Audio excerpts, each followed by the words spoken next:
Let's create a new script and open it up. Let's create almost down and almost drag function, and also a mouse world pause function which will convert the screen space coordinates of the mouse pointer to world space.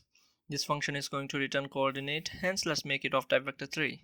Now under this function, let's create a new variable of type vector 3 and assign it to mouse position in the screen space. Now let's convert the coordinate of the mouse pointer from screen space to world space and return it. And be sure to verify that the camera in your scene is tagged as main camera. Now in the mouseTrack function, let's assign the position of our object to the coordinates returned by mouse world pause function. Now let's add a box collider to the prefab. Not the 2D box collider, I'm talking about the 3D one. Let's test it out. This works, but the problem is once you drag and drop it to other position, it will be really hard to select it once again, because of the difference between the Z position of the pointer and the object. To solve this, let's assign the Z position of the pointer to Z position of the object in screen space. Now let's test it out.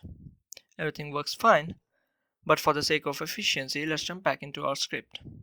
Create a new private variable of type float, and let's assign it to Z position of the object in the almost_down function, and then let's assign the mpost.c to this variable. Let's test it out.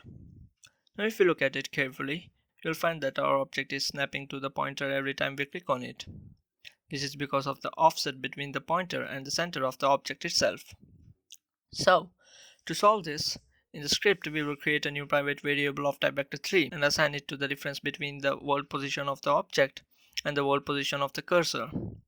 And then add this offset world position of the pointer in the onMouseTrack function to the world position of the mouse point.